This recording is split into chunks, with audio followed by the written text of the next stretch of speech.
Good morning, everybody. We're waiting for a few more to join us as they're coming into the space. We're so excited to have you here. Welcome to our Talk Tuesday for October 1st. We have an exciting presentation ahead. I don't want to take up too much time, but we are glad that you all can take time to join us today. And just a little welcome here. I'm Christine Kilwin, a consultant at CERC, along with my colleagues Anne-Marie Cardisco and Holly Ryan. We are also here with our CSTE colleagues and partners, Kari Sullivan Custer and Jay Brown. Our presentation today is on College and Career Accelerator CCA. We are here with Dan Pocciola, Director of Career Pathways at Advance, and Jennifer Prius, Director of Curriculum and Instruction for Thomaston Public Schools. And we'll wrap up after their presentation today, with just some updates and some things to come. And as always, we want to present our Superintendent's Digest in case there's something in here that you find informative or something you want to explore further. Just going to go through the month of September and just touching on some pieces that might be important. Just to mention that the back to school meeting with the superintendent slide deck is still posted. It's something really great and useful, kind of with that insight of what's ahead for the 24-25 school year and some vision around that. So that is worth taking a look at. There is also the Universal Screening Reading Benchmark Assessment. That testing window is still there as well. There is some things on the EdSite dashboard for Connecticut's gifted and talent students. That's really, I think, something to explore just to see, what EdSite has to offer and some important information there as well. There is a new attendance reports in EdSite Secure. So just to kind of bring that to your attention, there wasn't really linked to that, but I'm wondering if there will be further guidance as it moves along. We are also in the Hispanic Heritage History Month. There's a quick playlist in case your district is looking for some great resources behind that. And the Career and Technical Education Summit for CSTE, there's some information on that as well. So again, check it out. There was some great stuff too over the summer that is still posted on the Superintendent's Digest. So if you have a few minutes, it's a great place to look. I am now going to turn it over to Kari Sullivan Custer to give some updates. Hi, everyone. Christine, can you go back a slide? I want to address something that was in the updates. The September 16th, the new attendance reports in EdSite Secure. This is really amazing. And they're attendance reports, but you need a password to get in because they're student specific and school specific. And so if you have a password to EdSite Secure, you can go in and run these new dashboards on student, school level, class level, all kinds of reports on attendance data. The reason the link is not here is because you have to have a password. If you don't, and you do need access to this confidential information, you can speak to a school administrator or district administrator. So I wanted to let you guys know, in addition to our new attendance dashboard on EdSite where it's public, and there's also, you can dive really deep into the data around and see what students' past history is around attendance and discipline and grades and all those kinds of things. So I wanted to share that with you. Next slide, please. And the next slide. So I hope everyone is ready to talk for this Talk Tuesday, or at least chat, because I have some questions for you in the next couple of slides. I'm wondering, how was September 2024? The data in this slide here shows our trajectory from pre-pandemic all the way through 2022, when we peaked at 23.7 for all students and 34 for high needs students, down to 23-24, where we're down to 17.7. But I'm wondering if you could put in the chat, how was attendance in your district or school for the past month? Did you have a strong start? If you could put a scale of 1 to 5, 1 being the best, we had a fantastic start, and 5 being the lowest, in the chat, that'd be really helpful. And I'm just wondering if anyone has any strategies that they tried with opening the school year strong this year that they might want to share. So I'm gonna let folks put in the chat if you were strong or if you had some attendance issues. I know that there was a lot going on around school lockdowns and threats and things like that, and that could have an impact in attendance. So don't and all kinds of things. So I just want to kind of get a temperature check on how your school year started, and give you an opportunity. I'm going to take a minute or two to share with us some strategies that might have worked at the beginning of the year. Someone spoke with parents at back to school night about attendance and some of the barriers they may have. Thank you, Kevin. See lots of strong starts. I see there's AI in here. That's the first. A lot of illness in elementary and vacations, right? Illness is common beginning of the year, right? We start to pass those germs around, and the little ones don't have their, what do they call, I'm missing the word, but they're not ready yet, and they catch everything, and then they bring it home and the whole family catches it. So a lot of parent contact, early check-ins. I'm sure people are doing home visits. Our attendance team provided letters to send K-12, including research information. Now, those letters, we talked about this last year, make sure they're family friendly, they're easy to read, they're not bogged down with legal jargon like statute blank, blank, blank says that we have to make a referral. If you don't, like, talk about why we miss kids and why we want them to come to school. So I'm saying a lot of strong. And then a fun video about attendance in every homeroom. Don't forget, we have our School is Better with You campaign. The web page is, if you just Google School is Better with You, it'll bring you to the CSD state attendance campaign, attendance awareness campaign. And in the toolkit, there are handouts for parents that say how sick is too sick for school. It gives the language of why school is important. Good attendance is important. There's a one pager that was an idea from one of our districts, just a list of things to say in morning announcements about attendance. Okay, great job. Does anybody want to say anything about this? Yeah. I know Hartford Public Schools did something different this year with a transition day. So all students going into kinder, 6th and 9th grade had like a parent orientation mandated, just because they're going to be, facing some new information. And according to first day data, it looks better than last year for those grades, getting a little bit of a session with the parents and stuff. So that turned out nicely. I spoke with Hartford this week myself, and they said they are having a great start to the new year, better than the last several. So congratulations. They're starting home visits. Anyone having issues with immunizations or physicals, and students not being able to start because of their immunizations and physicals, sometimes that's an issue.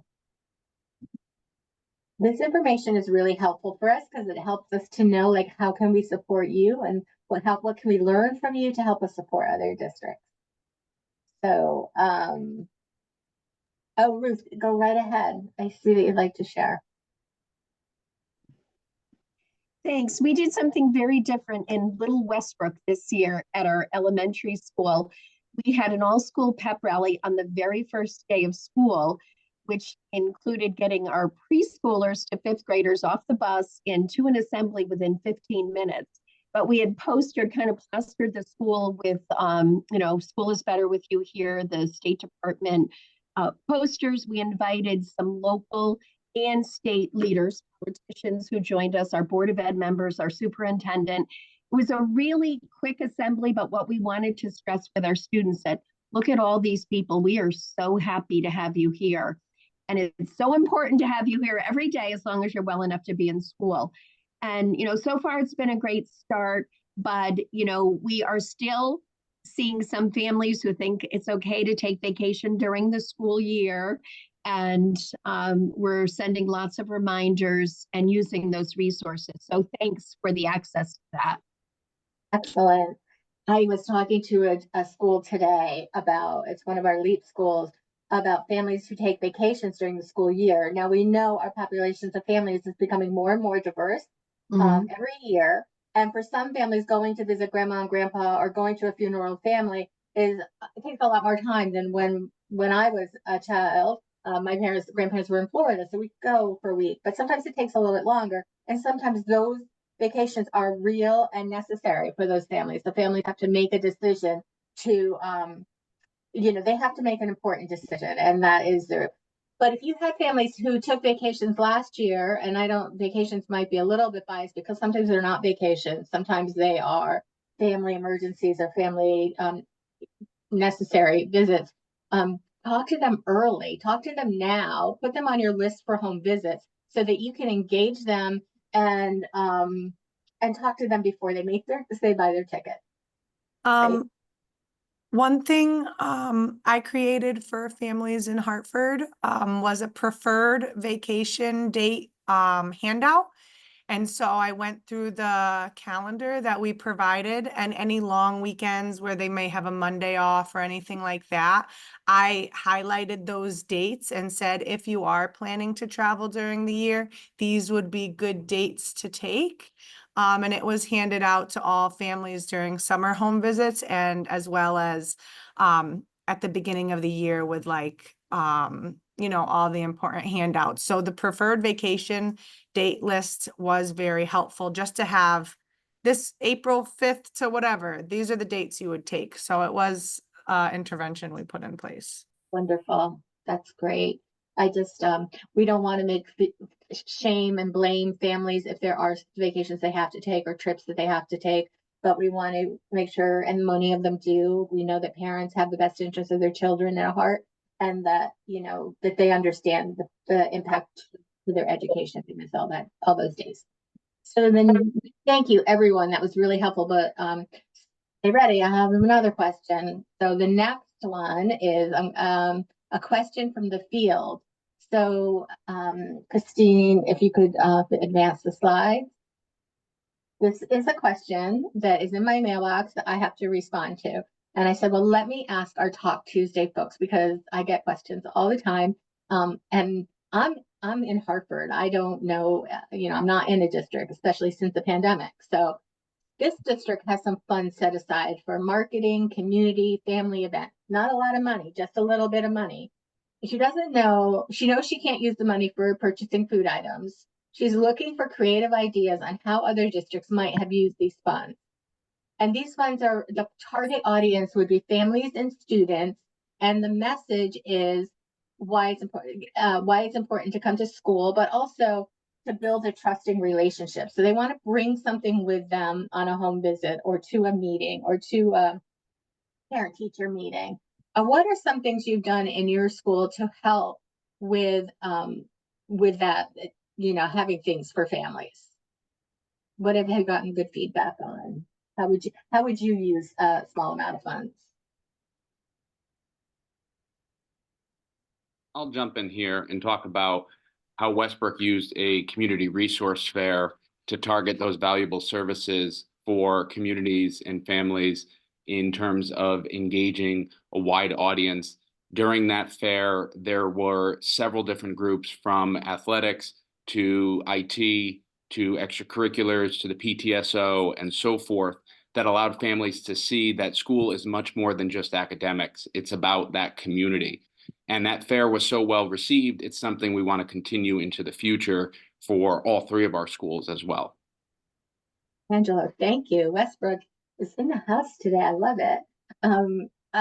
So those getting to families together for celebrations and to share, for families to meet the teachers, to have the teachers there so they can meet the teachers. The backpack events are all really successful. And if the items that you're purchasing, maybe they have something to do that can help them to come to school more often, like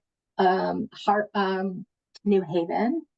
I know I saw Jeannie. What did you guys make this year for families? Are you here? Just so I'll speak for Jeannie. So New Haven made a school calendar for all of their families. There's a family calendar that showed the days off and the days They were supposed to be in school and the holidays, everything, the typical, right? But very colorful, very friendly, something you might want to hang on your refrigerator. But at the bottom, they left space for families to track the days that they missed. Because remember, sometimes families are not, they forget, we all forget. 2 days a month doesn't seem like a lot, but 2 days a month adds up. And so this was a unique idea so that they could actually track what they would, what days you missed. So you would write it down. Some families might do it, some families don't. With everything, it's hit or miss, right? So you keep trying, you try something new. You know, some things will work for some families and others for other families.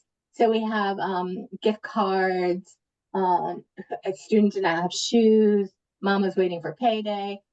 We bought shoes. So uniforms, using some of those funds to have a uniform closet for kids who may not have uniforms. Maybe some, I'm thinking, you know, having access to washers and dryers in school has been a big deal around attendance because some families may not have access to getting clean clothes and students might miss school. Books, STEM kits, math manipulatives, how about stress balls, stress toys that you could give out when students are taking like a mental health day. Students taking a mental health day, maybe a stress toy or something to open the conversation with the family about why they used a mental health day and if they needed extra supports. So the next slide, thank you everyone. Logo water bottles, stress balls. I know we don't have a lot of money to spend on things, and so we have to be really creative. Putting a coffee pot in the office and maybe offering a cup of coffee or a tea, like family resource centers sometimes do. At the Cromwell High School, we did a raffle. Each parent received 3 raffle tickets, and they raffled off homecoming tickets. I love that. Season passes to sporting events, a yearbook, and prom tickets. Great ideas. I love it. And if we go to the next slide, I wanted to, on this line of thinking, share with you this resource that is one of the best out there, I think. And I've got to put my own slide up because I can't read that. But it's the attendance playbook. It was put out before the pandemic, and then they updated it for the pandemic, and then they put it out after the pandemic. And so it is an attendance playbook, and it's organized by tier. So strategies for tier 1, what you can do so that all students want to come to school, you know, community schools, engaging with families, creating student-teacher relationships, positive greetings at the door. I've heard them called threshold greetings. This is a no-cost way to make everyone feel like they're welcome in school, is having the teachers welcome the kids into the classroom, having them at the door, in the hallways, having someone greeting the kids off the bus, which I know a lot of you do. A safer walk to school. A lot of our kids walk to school, so there's information about research on creating safe walks to school. And then the tier 2 strategies, you know, mentoring, addressing asthma, really good. All of these are research-based, and it cites the research. And there are, I'm proud to say, in the latest edition, targeted home visits. So shout out to our elite districts are featured in this new edition of the attendance playbook. So that's what I have to say for today. I'm always here as a thought partner. You can always contact me and be happy to help. Any questions before we move on to our guest speakers? Kari, it's Gemma from New Haven. Just want to let you know that I am here. Thank you for the shout out. Jeannie has to step aside, but I'm here. Great. Good things happening in New Haven. Thank you, Gemma. All right, I'm going to turn it back over to Christine, who's going to introduce our speakers for today. And thank you, everyone. Great. Thank you so much, Kari. So our speakers for today is CCA College and Career Accelerator, and I'd like to introduce Dan Cicchiola, Director of Career Pathways at Advance, and Jennifer Prius, Director of Curriculum and Instruction for Thomaston Public Schools. Whoops. Christine, thank you so much. Really appreciate you giving us time today to share. So great to see such a full room. Last name is Cicchiola, like a baseball coach, but even my kids have trouble pronouncing it, so no big deal on that. Jen, are you muted or are you unmuted? I'm unmuted now. Okay, great. So we have we have a quick presentation for you. We want to talk to you about what we call the College and Career Accelerator. I'm from at Advance, Director of Career Pathways Workforce Development, creator of the College and Career Accelerator, and Jen is district-based, like you folks, working in Thomaston Public Schools and was one of our early collaborators and early adapters, and so really has been a real partner with us through this process. So I'm going to try to click through as quickly as possible. This comes right out of our mission. We provide customized secondary, post-secondary educational career opportunities for students while they're attending high school. And this is really the key. The two big phrases that we talk about every day up here is access and readiness. What do? We leverage dual and concurrent enrollment from CT State, CCSU, and UConn to provide high school students with the opportunity to earn, and this is key to me, college certificates, workforce readiness credentials, and an associate degree while they're still in high school. Students can earn any of the three or all of the three, depending on when they start and how fully they get through the landscape of the program. 24-25 this year, we just launched with 70 students in 2 pathways. Education, helping people become teachers, because we know as educators there's a shortage, and manufacturing engineering. Connecticut, 13% of Connecticut's economy centers around the manufacturing engineering sector, and there's a dearth of employees. 25-26, next fall, we're going to roll out a healthcare and a public safety pathway. So, but before we jump into the nitty-gritty, just the why, right? What's our why? And I think it speaks to what this group is talking about, student engagement. National Clearinghouse data is super clear. 62% of students graduate 4-year college in 6 years. All right. So that means that 38% don't graduate in 6 years. They take out loans, they dedicate time of their life, and 6 years later, still nothing. The scarier number to me is the 43% of associate degree seekers, 2-year college, who don't complete in 6 years. Now, I understand an associate degree sometimes is designed to take 3 years of nursing, for example, right? So that 2-year kind of nomenclature around an associate degree maybe is wrong, but 6 years to only get 43% nationally is concerning. And in Connecticut, we know we have that achievement gap, right? Our underperforming students starkly look different in terms of their outcomes than our top performing students. And who are those kids? They're the disengaged kids, right? First generation, economically disadvantaged, non-native speakers, culturally underrepresented. What we want to do is provide access and readiness. We think by engaging them in something meaningful, we can decrease chronic absenteeism, decrease dropout rates, improve graduation rates. So that's kind of the school side of the why, our students. There's also the industry side to the why. Connecticut workforce is upside down versus the national average. Pre-COVID numbers, we have not filled the need in workforce that Connecticut needs. Manufacturing sector, education, public safety, healthcare, all desperate needs. And this quote is pulled out of the CBIA Foundation 2024 recommendation. CBIA, of course, is the Connecticut Business and Industry Association. And just last month, and I could say last month today, because in September, they published their report on the state of the economy in Connecticut. And really forcefully, Connecticut needs to implement policies that drive more dual enrollment and high quality work-based learning experiences to our high schools. This is a policy initiative from Connecticut's biggest industry organization. And this is what we're doing up here in the Northwest right now.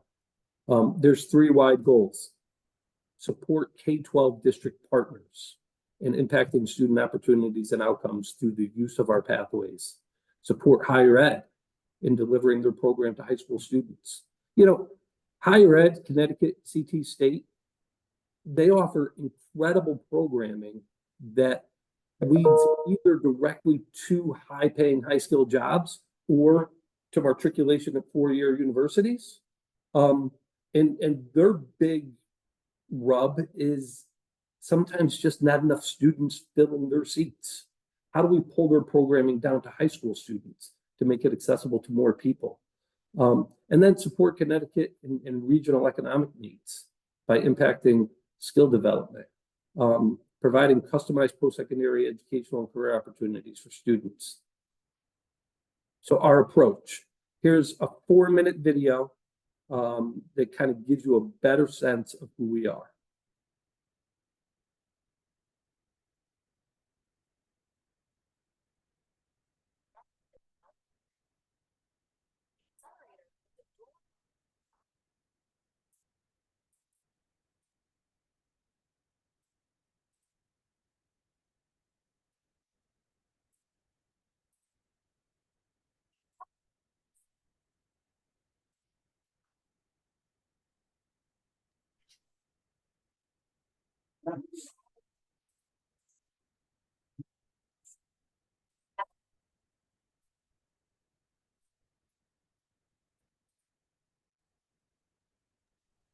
Dan, I think there's no, right now the audio might have to be shared through Zoom.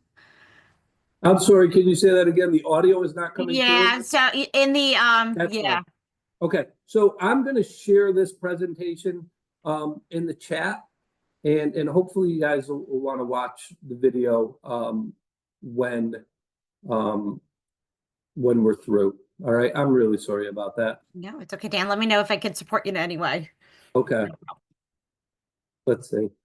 So CCA in practice, our early adopter, our first partner, Thomaston Public Schools, and it was really Jen. Good morning, everyone. I'm Jen Price, K-12 Director of Curriculum Instruction and Assessment in Thomaston. For those of you who aren't familiar with Thomaston, we are a very small district in Northwest Connecticut. As you can see, our enrollment at the high school in grades 9 through 12 is 182 students. So part of our thoughts behind partnering with EdAdvance with this program was to keep more of our students in district and to also reduce chronic absenteeism. As many of you probably are dealing with right now, we're also looking to increase student engagement and decrease student apathy.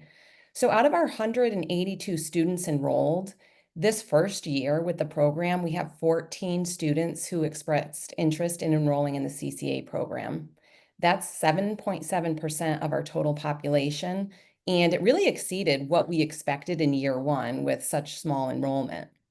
Out of those 14 students, 4 decided to enroll in the education pathway and 10 enrolled in the manufacturing and engineering pathway. And just to drill down a little further, we have 1 female student and 3 male students enrolled in education, and 2 female students and 8 male students enrolled in the manufacturing and engineering pathway. So really our thoughts behind this were if we could align our programming to student interests, that we could keep more students in district and also have kids want to come to school because they were engaging in something meaningful and relevant to them. With our specific grade level enrollment, there are 11 ninth graders, 1 10th grader, 1 11th grader, and 1 12th grader. And as Dan will share a little bit later in the presentation, this is a tiered and stackable program, so students can enter the program at any point. We encourage students who are looking for both workforce credential and gaining an associate's degree. They would really need to start in 9th grade. However, we have a senior this year who will graduate with his CAD certificate. So it's a really great program where students can start at one point, they can change their mind, they're not committed to one pathway or to one tier within the pathway. And We Deanna, probably want to skip the video. we'll skip the video. So the promotional video was put together by Cam Audia from EdAdvance, and it was really highlighting some of our current dual enrollment opportunities that we have and how we're building upon it.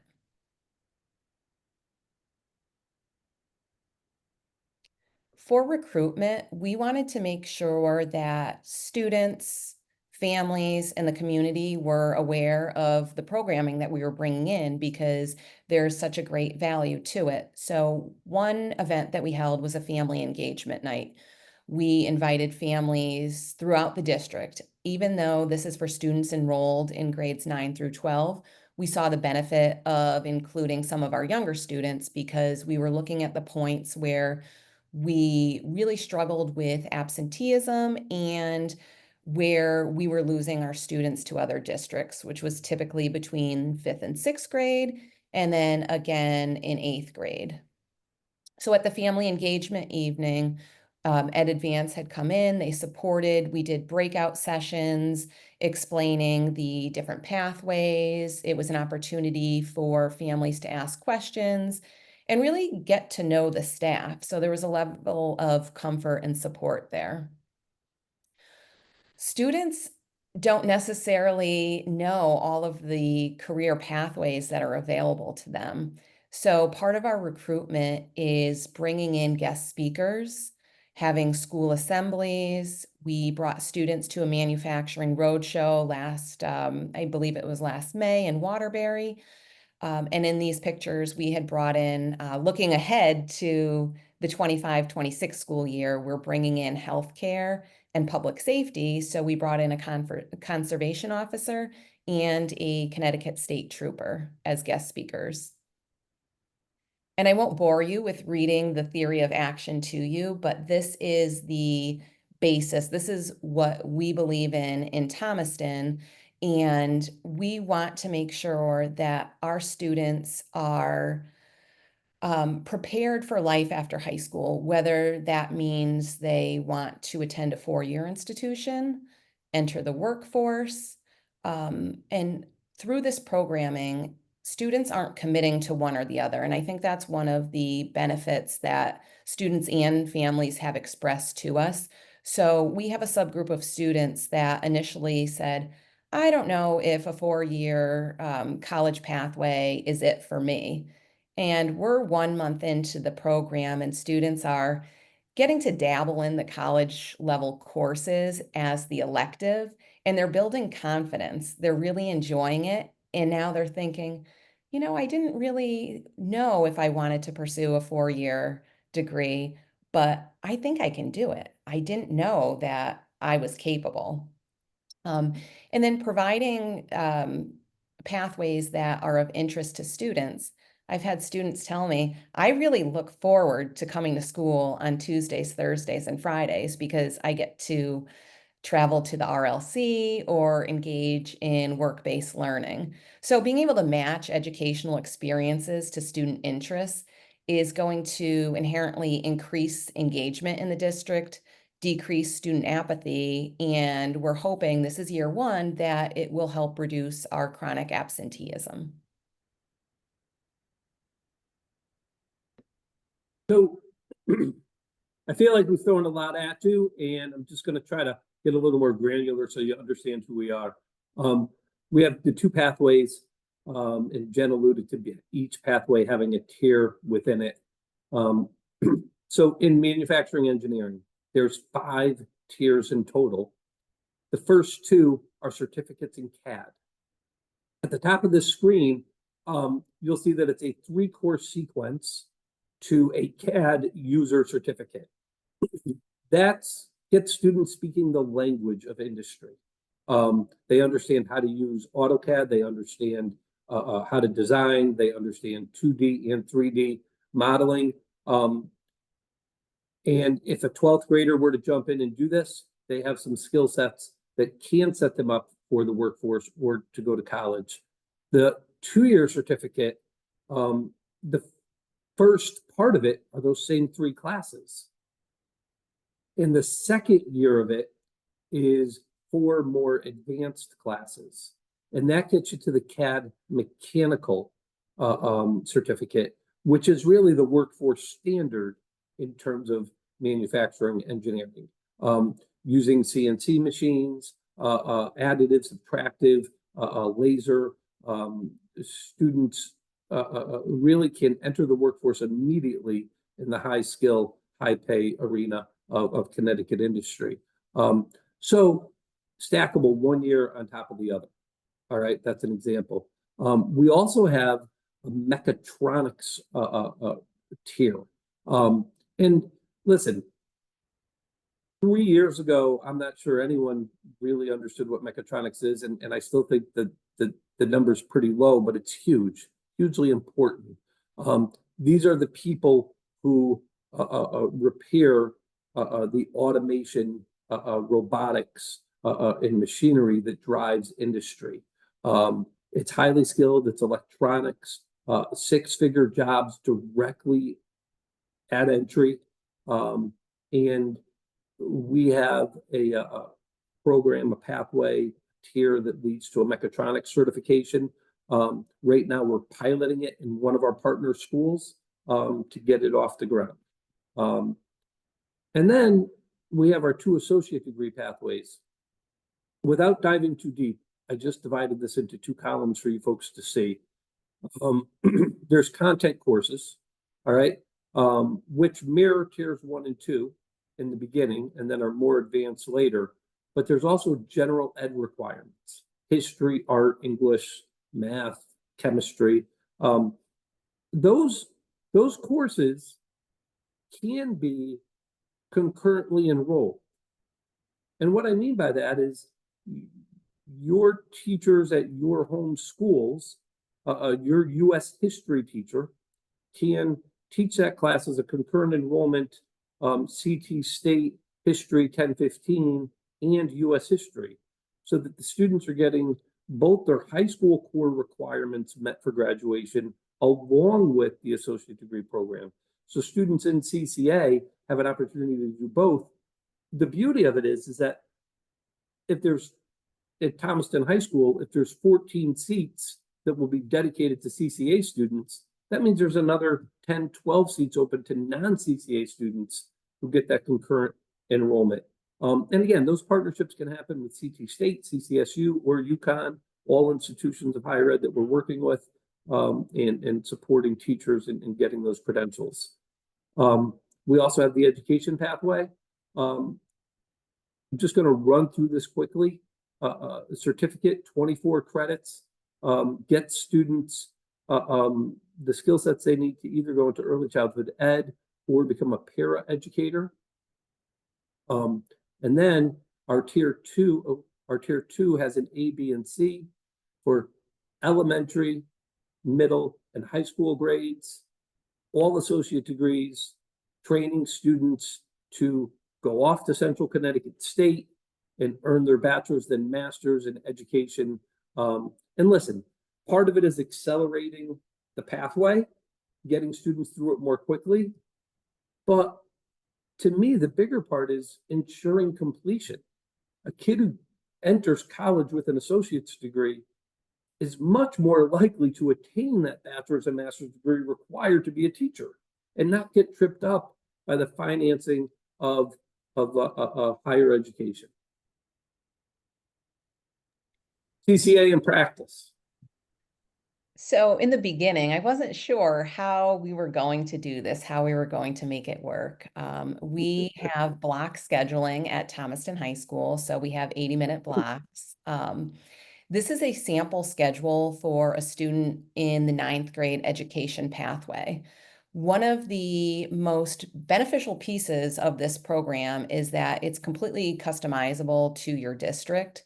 So there's other partners in the district that don't have block scheduling. They're actually, I don't think anybody in the program, any of the partners have the same scheduling. So as a district, we decided that our students would attend these courses on Tuesdays and Thursdays because a lot of holidays fall on Mondays. So we were a little bit concerned that we might lose some instructional time at the RLC. And if we're looking at the schedule, I'm just going to give you a quick overview. I tried to simplify it as much as possible.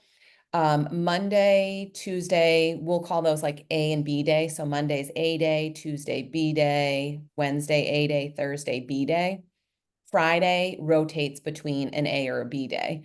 So when we're looking at the schedule for Tuesday in this program, our students travel to EdAdvance's Regional Learning Center, the RLC, from 8:50 until 11. So they have this fixed block of time that they're traveling. They come back for lunch. They're able to fit all of their classes in. It doesn't disrupt their schedule in any way. They are leaving during part of the advisory. So during our planning for advisory, we make sure that we try to load all of the really critical things on Mondays, Wednesdays, and every other Friday.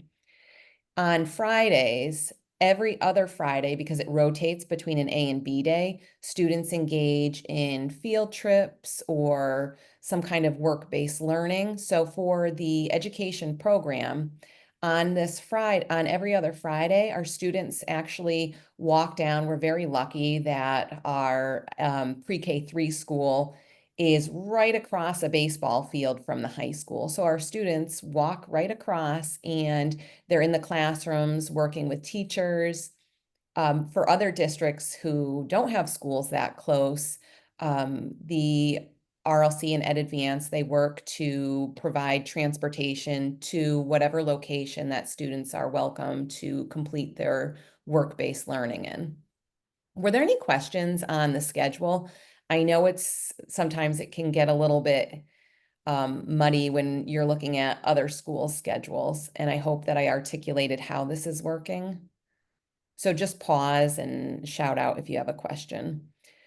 For our manufacturing pathway, in the fall semester, there are actually 2 courses that students are required. So one elective falls on Monday, and that is on the Thomaston campus.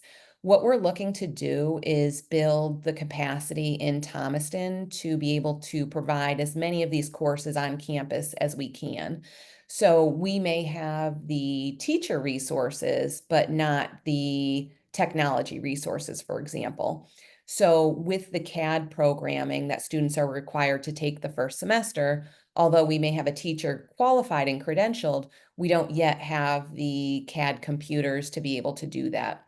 So our students stay on campus for the engineering class that is taught by one of our teachers. And on Tuesdays, they travel to the Regional Learning Center for their CAD course. And then again, just like the education pathway, every other Friday, they have a fieldwork experience. And this upcoming Friday, they will be going on a field trip. So Jen alluded to a number of partners here in the Northwest. There's 8 partner districts who are working with us. And so the video that we weren't able to see early explained a couple of pieces. And one is, we have a site in Torrington that is called the RLC, the Regional Learning Center, which is where we teach content on site in our programming. We also have developed a model so that, as Jen alluded to, with the capacity both professionally and physically, we really want the districts to be able to teach the content back at their sites when possible. And so it's really whatever works for each particular district. And so these are our district partners: Region 1, 10, 12, Watertown, Wolcott, Gilbert, Explorations. And they all have very different schedules. They all have different capacity in terms of teaching and facility. They all are different distances to the RLC. Some are teaching specifically on their site and their site only. Others are sending their kids to us and to us only. Thomaston's a great example because they're splitting it based on what they're able to do and what we're able to provide them. But this gets to the customization of the idea. We want students to get these dual and concurrent enrollment credits to certificates and degrees. How we do it is really dependent on what a district needs, period. So there's work-based learning, which Jen alluded to too, which is critical. Like, we need to leverage our industry partners for students. 3 legs to the stool. One is higher ed, one's K-12, one's industry. And the way we like to think about it is these 3 separate institutional areas all have a similar interest, which is in helping develop a student, but all operate on completely different paradigms. And so trying to work together sometimes works. And I know, like down in the Southeast, an electric boat has such intense need that working with districts becomes something that they're able to figure out and do, right? But without that kind of intense need like an electric boat has, sometimes it can get stuck in the mud. And so at Advance, as a RESC, we really feel like we have traction to provide these opportunities. And listen, work-based learning is one of the ways we do it. And we really think there's 3 layers to work-based learning. Learning about work, right? Career fairs, speakers, panels, tours, learning through work, job shadows, micro internships, challenges and competitions, and then learning at work, pre-apprenticeships, clinical experiences, student teaching, internships, mentorships. And so as a student progresses through multiple years of the program, they're able to go deeper into our work-based learning system to really, the best outcome is obviously a kid loves what they're doing. The second best outcome is them deciding that they don't, because now they know. We want to provide those experiences to kids either way. So what do? We're all about supporting school districts, meet with district leadership teams, hear the needs, determine how we can support a district, work closely with district and school-based personnel to roll out a customized plan. This takes, in some places, it could take up to a year to figure out. In other places, it could take a couple of months before we have a blueprint of what can work. We're happy to do that. This is how we can fit into specific district goals. Customization. We enhance dual enrollment. We can be the link with higher ed. We can support teacher credentialing and training. Support career pathways. Lead students to higher skill, high pay career opportunities. Support student access to higher ed by helping them gain the confidence and skills to do higher ed work before they get there. Support student readiness. The idea of, and this gets back to access, but the idea of being able to transfer credits up to an associate degree really dramatically defrays the cost of tuition for some families that really need it. And we offer programming at our sites, and that's a plural. We support or design programming at your site on district. We work with the leadership team. We support teachers, and we work with counseling departments to kind of work through the logistics of it all. Full range of services. This is a hot mess, but I'm going to explain it to you as best I can. So the green circles are the towns that we are servicing currently. The green circles are the districts and towns, many regional, that we service right now.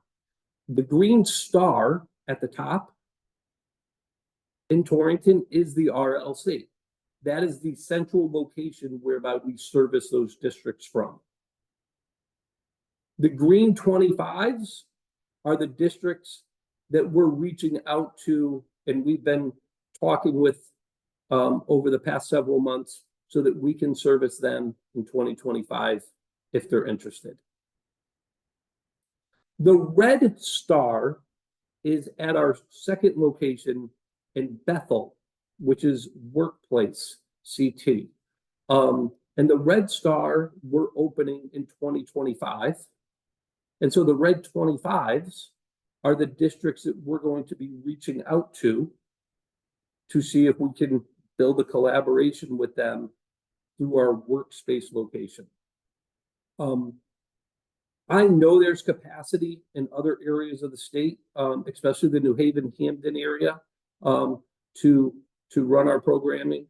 But I just want you guys to visually see that we're A, trying to support students, and B, willing to help across the state.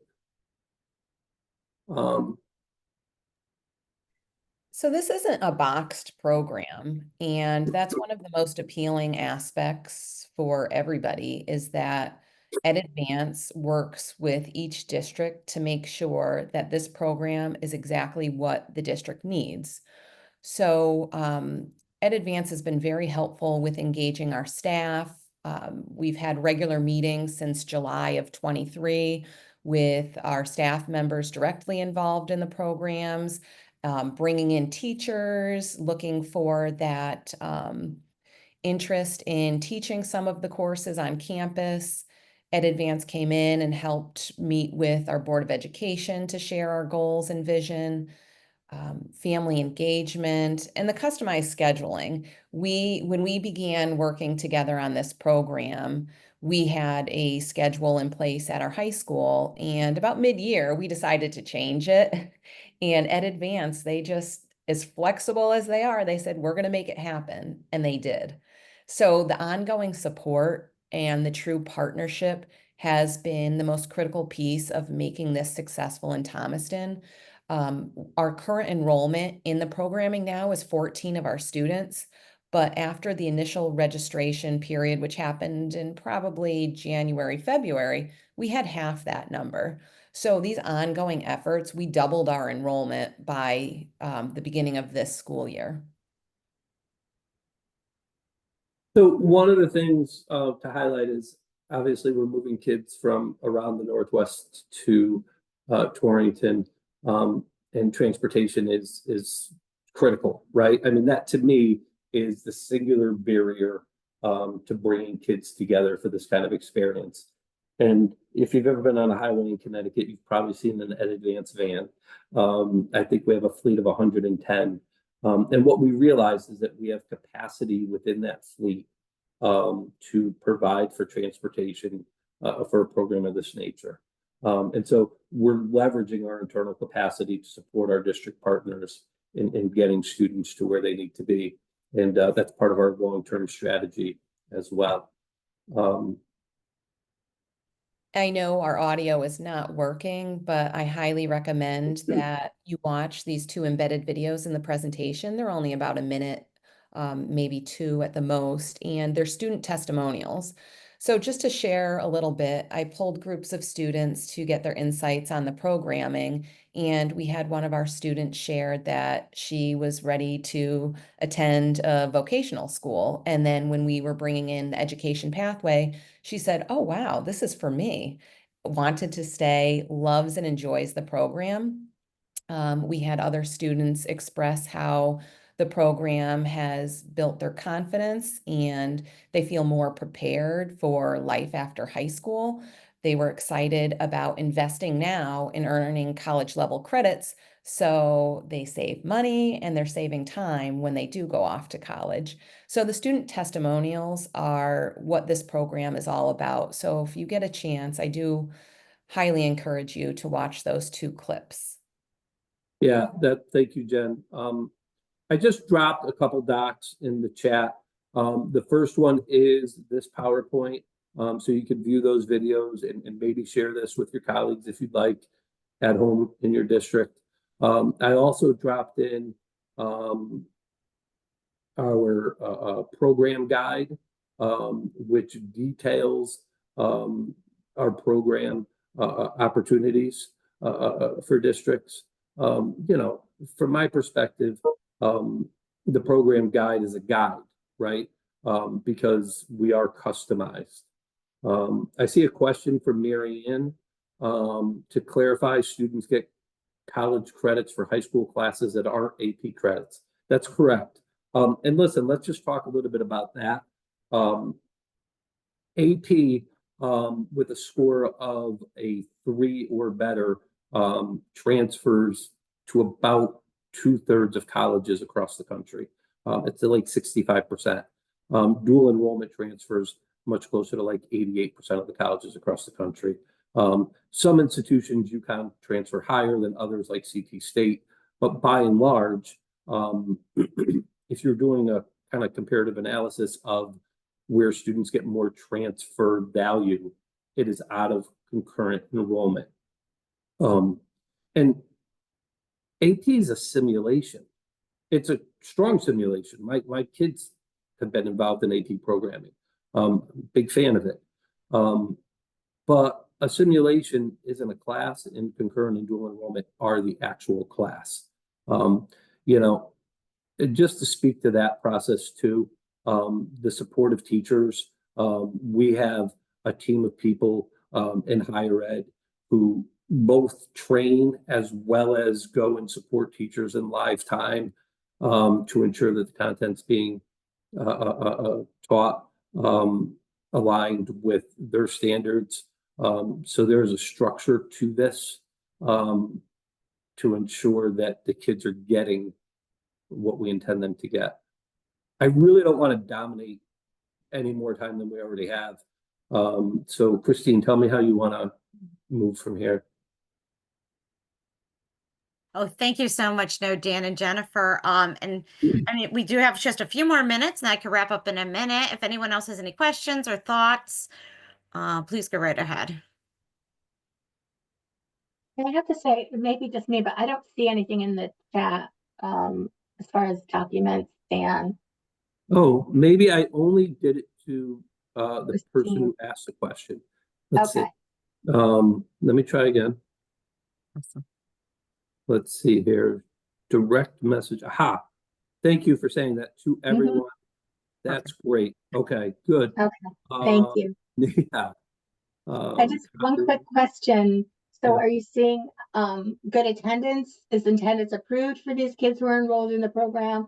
Do you see, do you have ways of catching them before their attendance starts to go downhill so that they don't get behind in the programs? Jen, you want to take that? Yeah, it's the beginning of the school year, so we're in a really good place right now. It's something that we're going to continue to track, but we just started in the beginning of September with our students being enrolled in the program, so we don't have all of that data yet. Okay. And I'm also going to put my email into the chat, so if anybody has questions that they think of after this meeting, you can reach out directly to me. All right. Actually, And that's awesome. I'll do the same. I do want to answer that question too, if that's all right. Sure. So before Ed Advance, I was in Hamden, and I was the founding director of what we call the Hamden Engineering Careers Academy. And we opened that in 2019, graduated a couple cohorts out of there who started as 9th graders. Not only was attendance significantly better, we collected the data, as well as student academic performance in non-HECA classes. Student academic performance in their other classes also was dramatically higher than their peers. And that data that came out of Hamden really informed the idea of regionalizing and stretching out this opportunity to just impact more kids. Well, I know Ed Advance is doing great work all around, and I just really appreciate, you know, for high school students who are disengaged, having these opportunities just to come back and learn things that they're of interest to them, and that are diverse, and they're not sitting in a desk all day, which might be something that's not accommodating to them. So I really appreciate that. So my message to this is, we can get them back to school, but we have to keep them in school. Right. And so these types of really innovative programs are wonderful. And I appreciate your presentation today. Thank you. Oh yeah, thank you so much. This was very informative. And I know we still have a lot of questions and thoughts and everything. So we will be, of course, sharing the resources with all of you. You have Dan and Jen's contact info, and we hope to have more great news to come. So just a wrap up very quickly. We are still looking for some Talk Tuesday survey feedback. Even if you didn't actively participate last year, it is really fine. We would love your thoughts around it. I put the survey link inside the chat box. So please just take 1 or 2 minutes, fill that one out. It's rather quick. And moving along, here are our Talk Tuesday dates. Thank you for registering, but if you know of colleagues and other community partners that would like to be part of Talk Tuesday, you could please share the link with them to register. Some people try to share the Zoom link for the actual space, but we really do need them to register on our end. So please feel free to share that. We would love to have more. And here's our contact information. If you need anything, please feel free to reach out to us. But we are so thankful you're here today. And please have a wonderful day and a wonderful week ahead.